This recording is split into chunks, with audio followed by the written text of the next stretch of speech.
We're at 9 o'clock here, but we're just going to hold on for a minute. Kathy's going to check and see if Dr. Gray or someone from the school district is on the way, so we'll hang on for a couple minutes.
Okay, good morning. It would appear as though everyone is here. So at 9:02 a.m. here Tuesday, January 21st, 2020, we're called to order for the Town of Waukesha Joint Review Board meeting for Tax Incremental District Number 1. Welcome, one and all. I don't know that we need to formally take a roll call. All members are present here, so we'll dispense with that. You should have an agenda for the meeting. You've got ring binders in front of you. We'll talk about in a minute. There's an agenda under tab 14. I think it's the last page on under tab 14. One in front of you. Got a loose copy as well. Fair enough. Second item of business for today is approval of the minutes of December 12th, 2019. I know we were a bit late getting those out to you yesterday. Those are under tab 13, I believe, in your ring binders. Do they have loose copies of that as well or no? So under chapter 13, to the extent that that is fairly new information, we'll take as long as anybody wants to review those to make sure they're complete and accurate before we take action on them.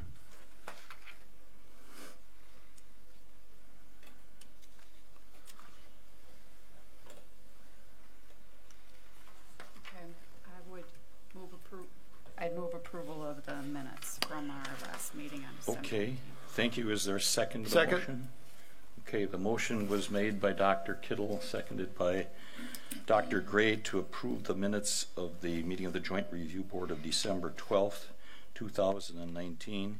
Any further discussion? Then all in favor indicate by saying aye.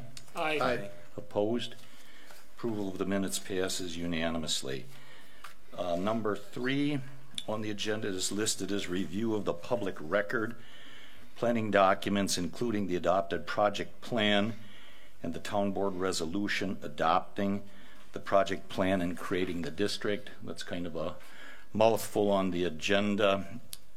A couple of quick things with that. We did, in fact, hold a second public hearing here at the town hall on January 9th,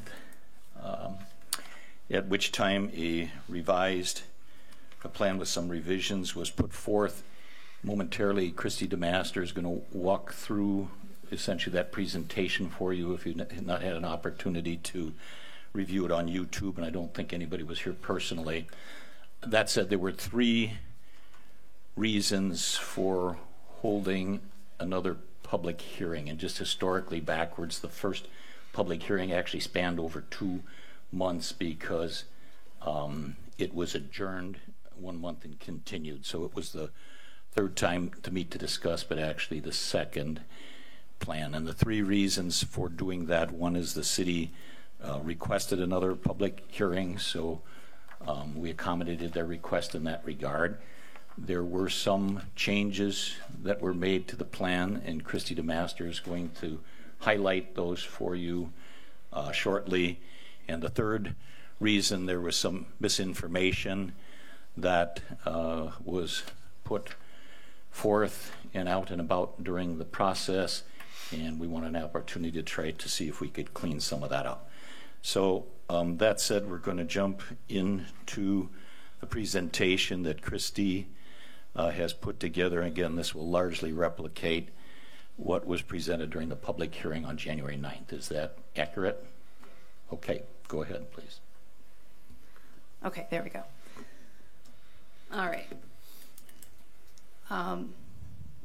Well, I'll read through this because it's a little bit fuzzy up there, but I wanted to just recap the series of events that have taken place so far in this process, and there's documentation of all of these items, I think, in the binders. So just to recap for everybody again.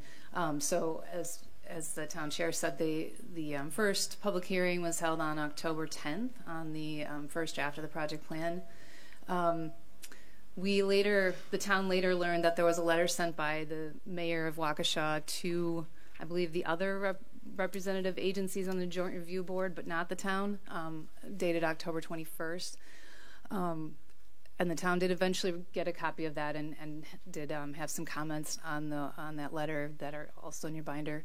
On November 11th, the School District Facilities and Finance Committee meeting discussed the TID, and the mayor, again, was at attendance in that meeting, and I believe everybody on that committee had his letter, which, again, we learned about later. The town's public hearing was continued on November 14th. I believe city representatives were in attendance at both the October 10th and the November 14th, but they registered some comments at the November 14th meeting. Again, responses to those comments are in your binder. On November 25th, the revised project plan was prepared to address some of the comments that were raised by the city. And then the Town Plan Commission considered that on November 26th and did recommend forwarding that to the town board. On December 9th, the town was invited to attend the school district's Facilities and Finance Committee meeting, which I did along with Attorney Macy, to discuss the proposed project plan. December 10th, that was the letter from the city again requesting the additional public hearing, which the town did receive a copy of that letter. On December 12th, the town board considered the revised project plan and adopted it. Sometime in December, we're not sure what the date was on this. The town became aware of it on December 19th, but there was another round of comments from the city that were provided to the county and WCTC and the school district. Again, the town became aware of that at the December 19th Joint Review Board meeting. There are some comments that the town had on that information that are also on your binder. In the process of looking at everything and coming up with responses and providing additional information, I became aware that the November 25th draft of the project plan, I had some errors in the links in my spreadsheets that were used to form that plan, and I'll explain what those were. But I, talked with Kristen Filipiak at the Department of Revenue immediately as to how to address this issue, and she said it's not uncommon for them to find errors in project plans after they're submitted to the Department of Revenue, in which case they just have them municipality corrected and send the project plan back in. She said in this case, since we had caught this issue prior to the Joint Review Board action on it, and since it did change the numbers in the project plan, that it would be appropriate for the town to re-adopt the revised project plan. She didn't say there was a public hearing required for that process, but she did indicate that that would be the way to go with that. And then we did have another public hearing on January 9th. So that brings us up to where we're at today. So I did want to spend a few minutes just going through what the changes were in these versions of the project plan from November and December, so you understand what those look like. So you've seen this map before. This is a proposed location, and it shows the existing zoning of the properties within the TIF district. We've talked about that before. There's been no change to this in the versions of the project plan that you've seen. This again shows the boundaries of the TIF district with the proposed uses. So kind of the pink crosshatch area is mixed use, the yellow is residential, and the purple is industrial proposed uses. The change that was made to this, the first draft of the project plan back in October showed the residential properties along Sunset as being mixed use for future use, and that was one of the things that the city had an objection to, is changing that use. So the revised project plan in November changed that to basically keep it as residential, although the concept is there for that to be senior housing eventually. There was no additional change made to any of that in the December 26th draft. Again, you've seen this before, but the project plan includes widening and reconstruction of Industrial Lane, indicated by the arrows there. There maybe was some confusion about that on the city's part when they reviewed the original draft project plan. So part of the change to the November 25th was to clearly state that that was going to include widening, not just reconstruction. The city also had issues with use of TIF funds for widening of Industrial Lane. So the November 25th draft was changed.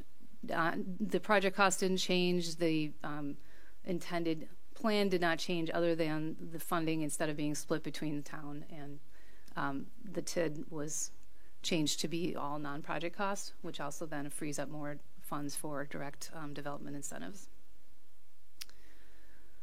I just threw a couple pictures in here of conditions on Industrial Lane because there were some questions about stormwater, and we'll talk about that a little bit further down the road. But this shows the portion of it that's in the town, and you can see it's got some ditches there for stormwater drainage. And this is what it looks like when you get into the portion of it that's in the city. Again, wider and with curb and gutter. So the main change then I want to talk about between the November 25th and December 26th project plans. So for the November 25th version, again, there was some confusion, I guess. There was a statement made in the city's comments that all of the properties were used as they are currently zoned, which is not accurate. So there are some properties in B3 zoning that are currently used as residential properties. So I did regroup the list of existing parcels by zoning just to make that more clear. And then with the change for those residential along Sunset to remain residential, but be redeveloped as senior housing, so that changed the proposed redevelopment values a little bit for that, for those locations. And then in the process of doing this, looked at adding 5 additional properties to the list of potential commercial improvements or redevelopment sites along Sunset Avenue.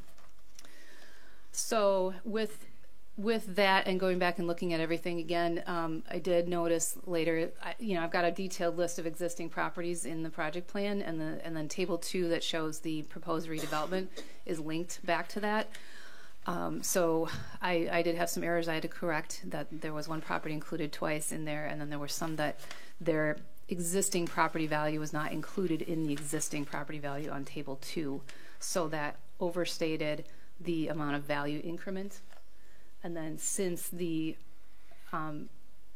amount available for development incentives is directly tied to whatever value of increment and redevelopment there is, that also was overstated somewhat. And then just incorporated some additional information supporting the but-for test, because that's been a recurring theme of the city's comments as well.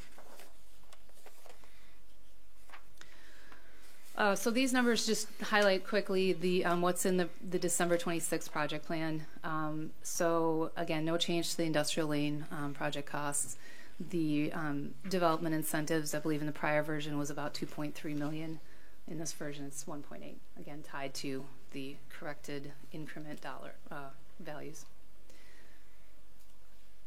So then with that, we're looking at about a 13.1 million of tax incremental value created by the district as compared to $16.3 million in the previous version.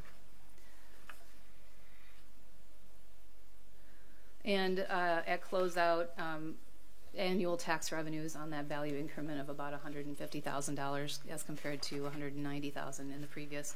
So again, as I've said throughout this process, this is intended as a pay-go, so the amount of development incentives is directly tied to the value increment created by a project. So with the corrected numbers, you're looking at about $1.9 million being created in tax incremental revenues through the end of this, which is intended to be 2038. So again, no change in concept, just had to correct some numbers. And again, the cash flow looks very similar. It's just a little bit reduced from the previous version. And then lastly, I just wanted to address some of the other comments and questions that have been raised by this group, and also in the city's comments as to kind of at least touch on some of the key ones as far as water and sanitary sewer service, extraterritorial zoning, stormwater drainage, and would other development occur without TIF assistance? So I'll just read this out loud because it's a little hard, again, to see that on the screen. But this is just a few sections, couple sections from that 1988 Water and Sewer Service Agreement. So Section D of that agreement says, it is agreed that sanitary sewer services will be provided by the city to the property owners within the town whose property abuts the right-of-way of the following described streets, which is essentially all of the streets within that Sunset Drive Island area. In Section D2, it says the parties agree that a substantial part of the consideration for this contract, as far as the town is concerned, is the agreement by the city and its water utility to provide sanitary sewer service and water service to town residents as provided in this contract without the requirement of annexation to the city. The city agrees to provide sanitary sewer service to the abutting property owners on the streets herein described in accordance with the terms of this contract. The city further agrees that such sanitary sewer service will be provided without the requirement that any such property owners agree to annex their property to the city. So there's not a reference in there to particular uses or an end date by which properties need to connect. The town did go back and look at the history of every single property that's connected to sanitary sewer and water service under this agreement. And many of them did connect soon after this agreement was entered into back in 1988, but there has been a fairly steady stream of new connections and some changed uses, with the most recent one being Storage Master in 2017. And the other point just is that the city has clearly planned for this area, both within its wastewater treatment plant, within its facility plan, and also in its application for diversion of Great Lakes water, and has ample capacity under both of those. Again, just quick review. This is all the properties in the town that have sewer service. So properties in red are connected to the city's sewer system. And I just want to point out, so the big square one below the Sunset Drive area is this property. And the agreement that there's a separate agreement that provides sewer service to this property, and that one does have a clause in there that says if the use changes, that sewer service will no longer be provided. There's no language like that in the other agreement. And again, we talked about this a little bit last time, but again, it's in the water diversion agreement to serve all of this area. And then I want to touch on the extraterritorial zoning issue. And so I know this came up last time too, and the city has made claims that imposing this interim zoning freezes both the zoning and the use for this area. And I just want to read a couple of relevant portions from a court case that addressed that exact issue back in 1979. The sole issue on appeal is whether a city's interim extraterritorial zoning ordinance can restrict the land uses within the zoned area to the more restrictive of the actual uses or the zoning in effect when the ordinance is adopted. Appleton argues that it should be allowed to preserve an existing use if it is more restrictive than the zoning.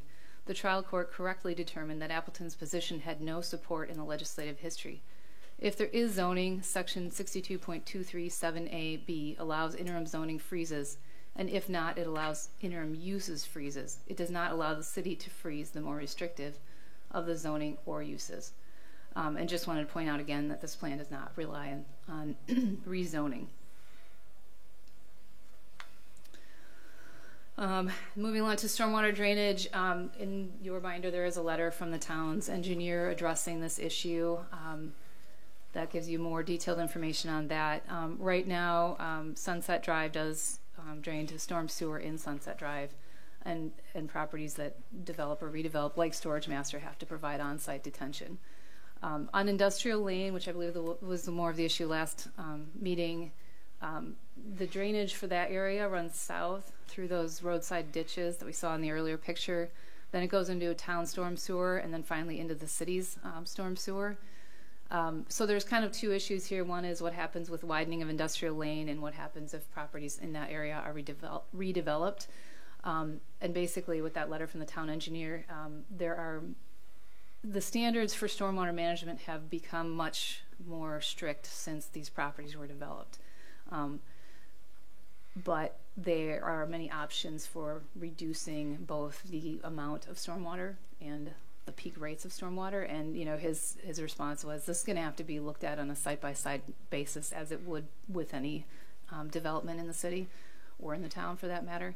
But he said there's many different ways that can be addressed, and likely will result in less stormwater runoff because of those standards.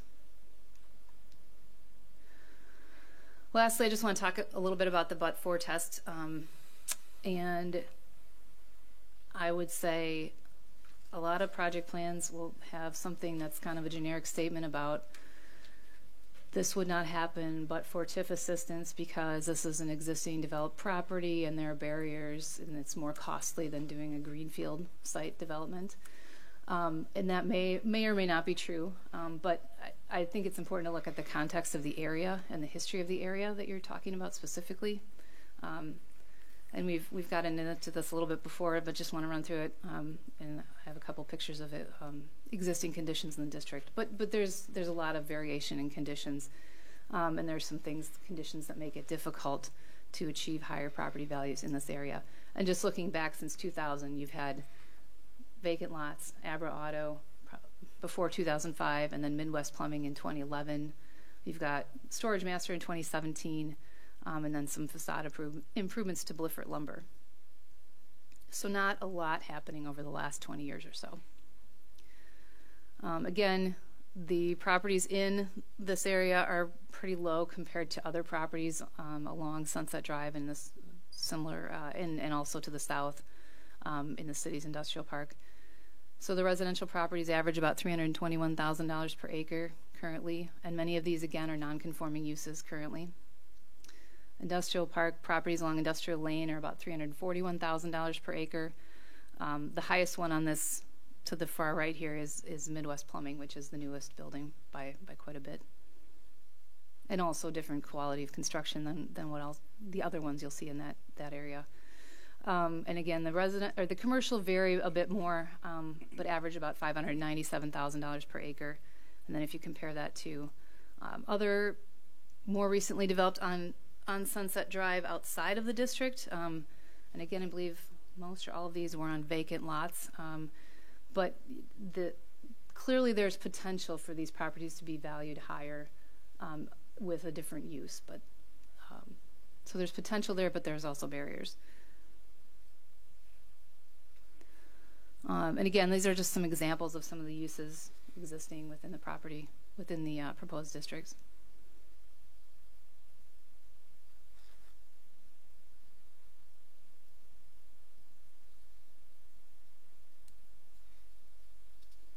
Don't want to belabor that too much, but there's some poor quality construction within this area.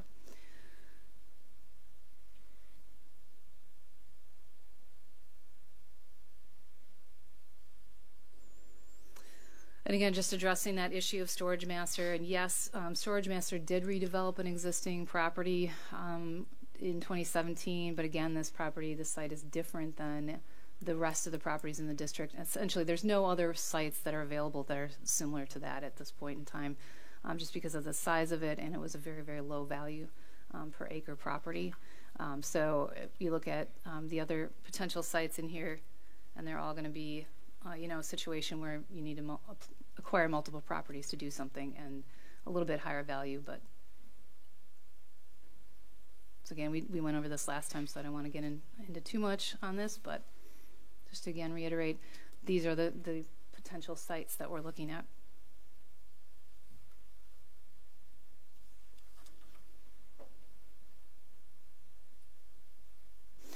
And then lastly, again, the concept has remained the same throughout this whole process, that this is going to be, the town is being proactive of creating this district, but it will be a developer, property owner driven process where each project has to stand on its own and each project has to meet the but-for test.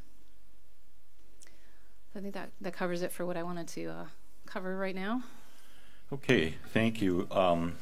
Before we move on, which we'll do momentarily, I want to just address a couple of housekeeping things that I might have done earlier. We are recording the meeting today, so it will be available on YouTube for people to go back and look at as a resource. It will also assist Kathy in putting together the minutes of the meeting. So to that extent, if you would make sure when you speak, get up and close and personal to microphones, that would be helpful. The second thing I want to talk about just for a minute is you have ring binders that were put in your places before the meeting started today with an index in the front of those. We decided that would be appropriate to put that resource together. Over the past couple months, there's been a lot of things flying around as email attachments and everything. It's kind of hard to organize that. Having it said that, two other comments about it. We'll consider this for the moment of work in progress, if you will. I mean, for obvious reasons, it doesn't have the minutes of today's proceeding in it. Clearly, also the town will be providing some embedded formal responses to the comments that we received from the city of Waukesha under item 4 in the tab at the public hearing on January 9th. Those are not completed, but we'll get those to you forthwith, either in paper or electronically. You can incorporate them into there.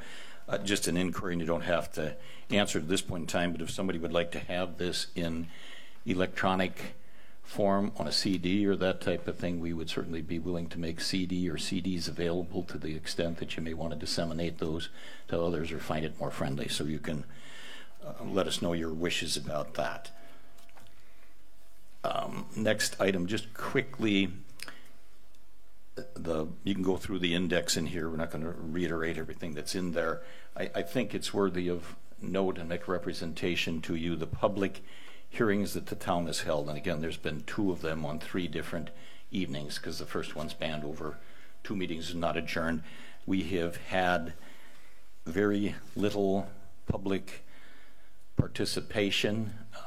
We have had no negative comments, really no inquiries. The most substantive comments have come from the city of Waukesha at each of those meetings. Those are incorporated into your binders here with responses as they are appropriate. I'm even backing up to this, and I think we told you previously, Supervisor Durr and I, this was even before our meeting on December 19th, we did a lot of outreach to property owners on Sunset Drive and even some of the adjoining property owners to it. And I mean, you can certainly comment on that, but basically we did not receive negative responses from any of those people we made outreach to. So you've got this as a resource. I would point out lastly just 2 specific things that are in here under item 5, and we may double back to this a bit. It is, which I think just got pushed out in email yesterday, it is the comments that the city provided at the Joint Review Board that we received at the Joint Review Board meeting. I believe, Andrew, you had the copy of that, which we hadn't previously seen. So we have embedded some responses into that. We can go through those in a bit. One other one that I would highlight for you, and these are not in any particular order, but number 1 in your ring binders there is a transcription, or it's actually the written words that I presented to the Finance and Facilities Committee of the school district on January 6th. So I know we forwarded that, Dr. Gray, to the school district for dissemination, but I'm not sure that that went to the other board members. So the committee members. Yeah, to your committee members, but I'm not sure that went, I meant the other members, the Joint Review Board. I'm not sure whether Dr. Craig or Mr. Thielke had that or not. So you have those comments for what it's worth. And I want to, in a minute, then we'll let the discussion roll.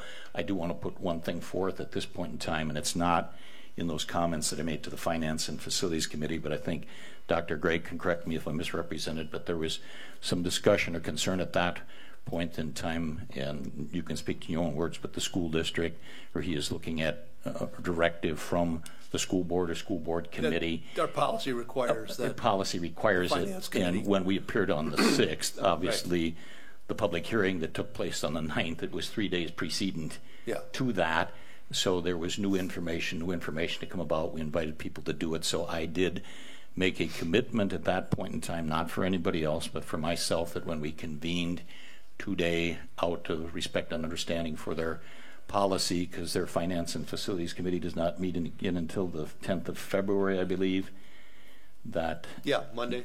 Yes, that basically I would support not taking action today, and I just want to kind of put that up front. We need to have that discussion of it, but that was for respect to the school district. Did I properly? Yeah, and the members, I think that was the first time they had seen the updated work from December 26th. So, and I do appreciate the red line version, as do the board members as well, because it really points out the difference. And so that was helpful. I mean, just wrapping this up, and then we'll move on. Okay. At the town here, we are endeavoring to be complete, to be transparent, to be resourceful. That's the purpose, putting the ring binder together. And I just leave this open with a question then. If there is some communication or documents in here that we have overlooked or missing, we appreciate hearing that from you, and we'll supplement it. Okay. So enough on those housekeeping kind of things. Questions, concerns, discussion, comments, whatever about the presentation that Christy made about the adopted project plan.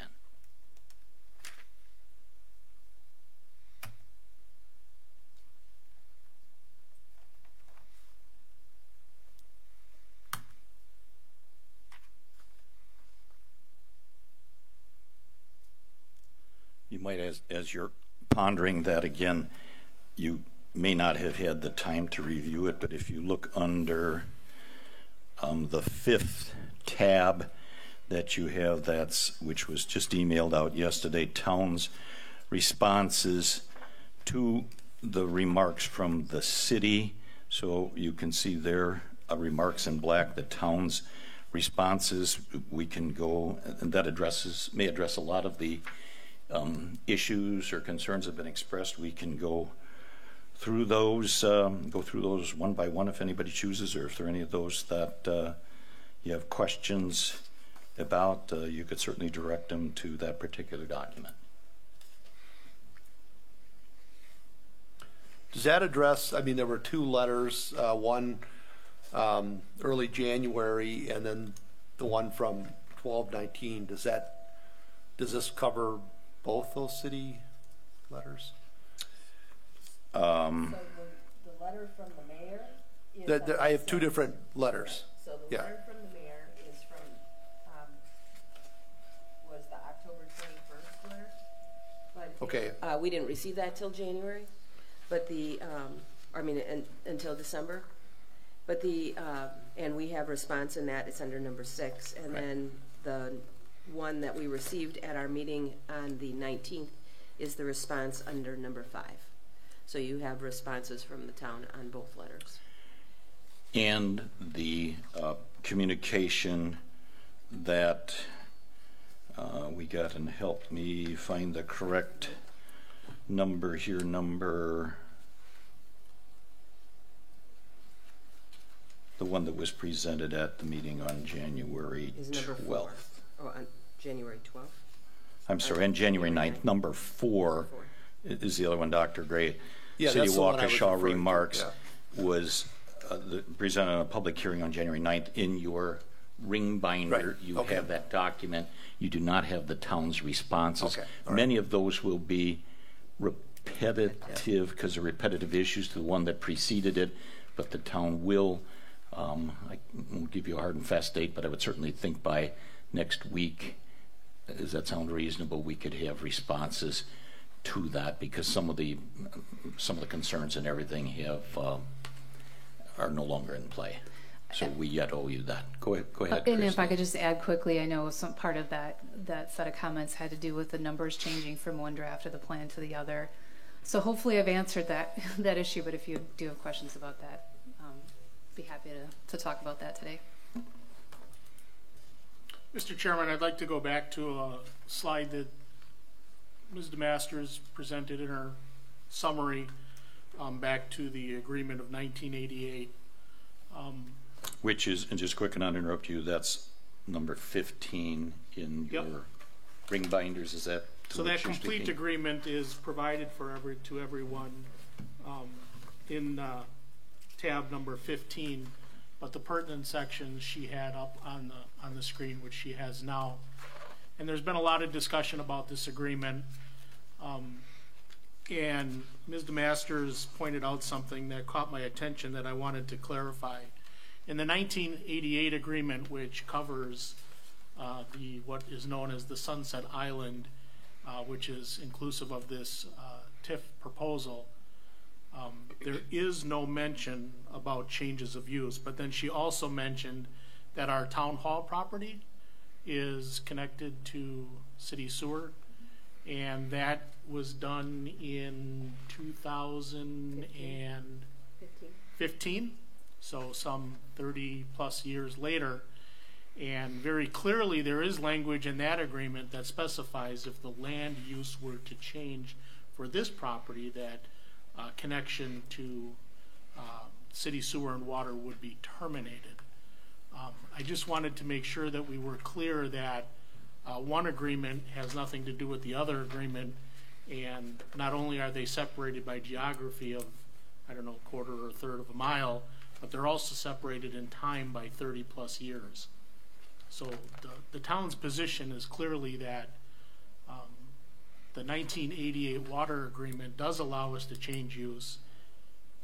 Properties have connected to the city sewer and water that have changed use since 1988. So this is nothing different than what has been done for the last, how long ago is 1988? I'm almost afraid to calculate it. 31 years. So I just wanted to make sure that we were understanding that these are two separate and distinct agreements.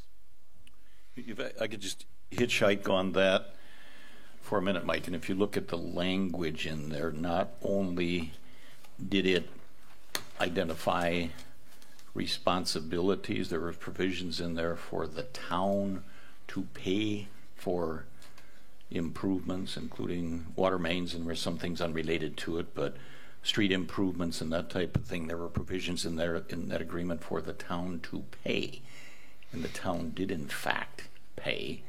So the town's position on that is, notwithstanding all the other parts of the agreement, we in fact have a ownership interest in that because we paid for much of it. The other thing that I would just add on that, and I think it has been settled, and I don't think the city is disputing capacity to provide sewer or water service. If there are any issues about sizing of infrastructure, we've asked for any kind of a detailed response to that, and at this point in time we have none.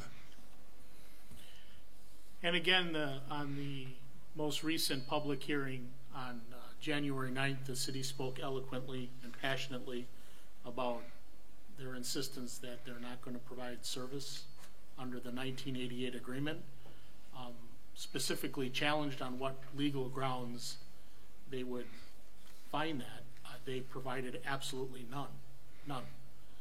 Several times they were asked, why do you feel that you're not required to do so? And there was no argument put forward. So while I respect that they have that position, I quite frankly just think that it's wrong.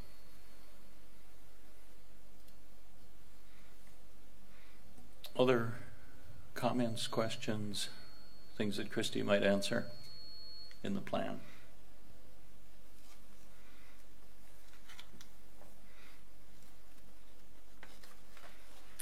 I just want to comment on your last observation, because that is something that I've been looking at throughout this process. Of there seems to be, and the city states in their letter to the township, they state, just like you did, you believe they are incorrect. They have no legal grounds. I believe the city is stating that they believe you're incorrect and don't have the legal grounds. So in their letter, the city states that the two entities are at impasse, and I see that in the document.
Attorney Macy, you want to weigh in on that? Again, we've all denied being attorneys sitting here. It says town attorney under your name tag there.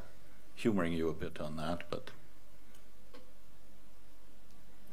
Well, if the superintendent could maybe clarify the question, there's already sewer provided to most of the properties, and so that's not an issue, and so. Depending on what the project did, it would be based on a case-by-case basis. One of the developers has indicated he doesn't need a sewer hookup for the extension of the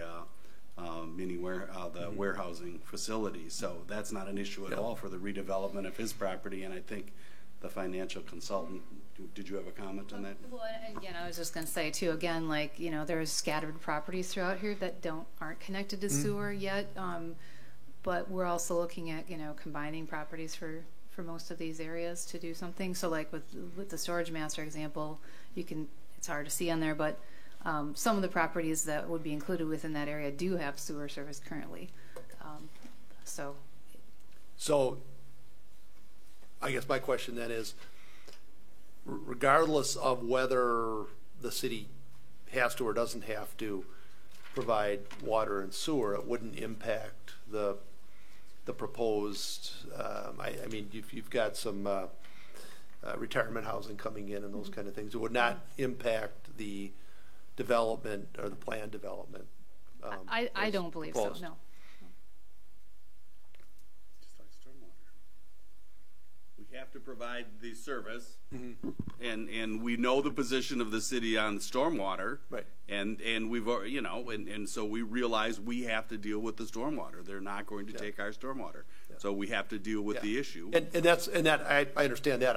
I mean, this has been, you know, a point of contention, and we're talking about impasse. But I'm just wondering if, you know, the fact that it could go one way or the other in a court case, does the lack of that in the event that the city might not have to provide the expected service, you know, that was my question, is does it impact the proposed developments here? And I'm hearing that it does not. So. Correct. Okay. Other questions or comments? I guess I have a question just to follow up on that. So I think roughly $6 million of the increment is senior housing. So if there was not sewer provision to senior housing, that would impact the plan, correct? 6 million. I think that sounds a little bit high, but hang on. Oh, I'm sorry. It's 3.6. Yes. Well, there's existing residential properties there right now, and most of those properties have sewer service right now. And we're looking at, I think in the plan it was projecting 24 units there versus the 14, I think, single family homes that are on the location right now. So we're not looking at a big change in use there. And again, most of those properties are connected currently. So the laterals are in place, everything's there. Are those zoned residential, those properties right now, or is there? Yes. Yeah. Okay. Yeah. And senior housing, does that still meet the residential zone? It's a conditional use in that district. Yeah.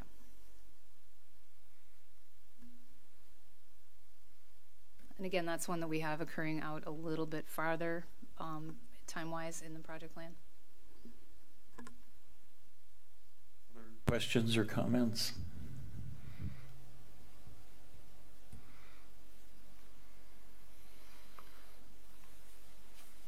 I mean, if there are none, we need not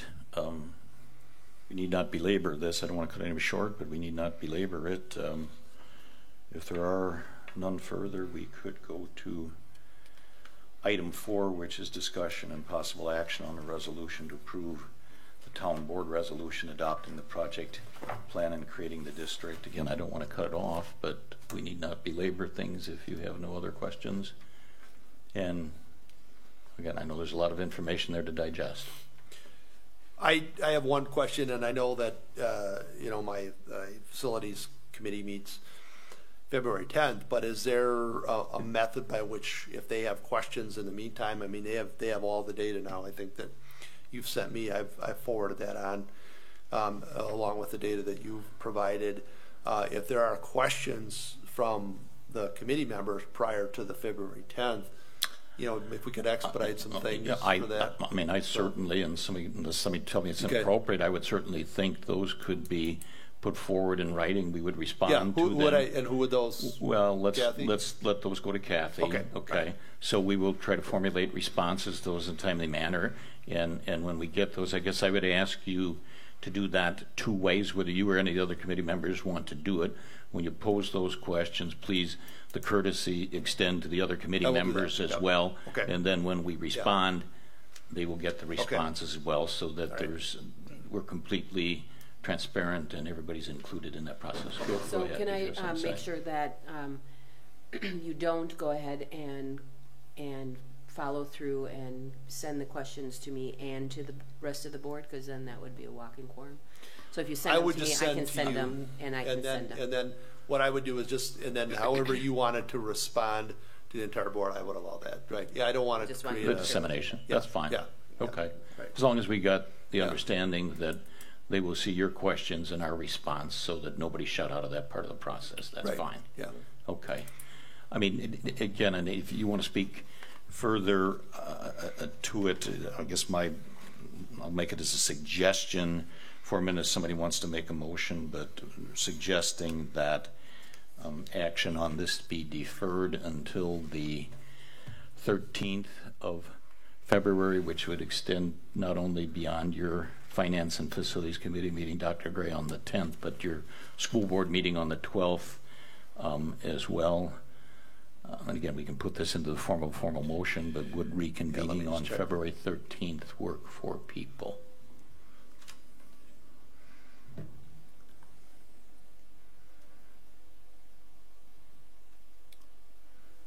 So for discussion and to get it on the table to see how people's calendars pan out, Mr. Chairman, I would make a motion to table item 4, discussion of possible action on a resolution to approve the town board resolution adapting the project plan and creating a TIF district to February 13th at 9 a.m. Okay, we'll let people finish checking their calendars. I'll second that. Second to the motion. Okay, so then we can do go to any other discussion. Is that a conflict for anyone? It is a conflict for me. I am traveling that week for work. I believe that is the day I'm traveling back, which would mean the 14th is a possibility, but otherwise that week is not open on my calendar. Okay, and again, we've got a motion, but we're discussing it with the 14th, which is Friday the 14th. Does that work? At any time? That does not work for me. Yeah, I have a conflict. Okay, Good then Monday the, what am I at, 17th? That's looking much better for me. Okay. At 9, I'm assuming we're talking 9 a.m. Well, we're flexible with time, Okay. but let's say the 17th at 9 a.m. Yeah. I would not be available on that day. Are you at all available on the 17th? Why don't you give us your calendar of available times? Maybe it's easier that way.